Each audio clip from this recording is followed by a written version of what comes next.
So ayan mga ka-farmer, oh, tingnan nyo yung katabi nating palayan. So napakagandang yung palay nila. So napakalaki yung suhi. Ayan, napakadami yung suhi, oh, sa bawat puno. So ayan, oh.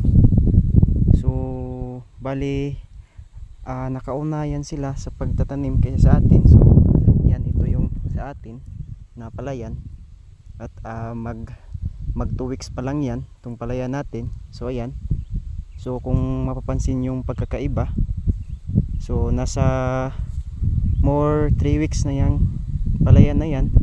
So ayan, so kung tingnan nyo yung pagkakaiba,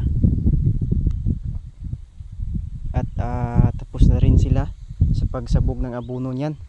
So ayan, oh, napakaganda talaga.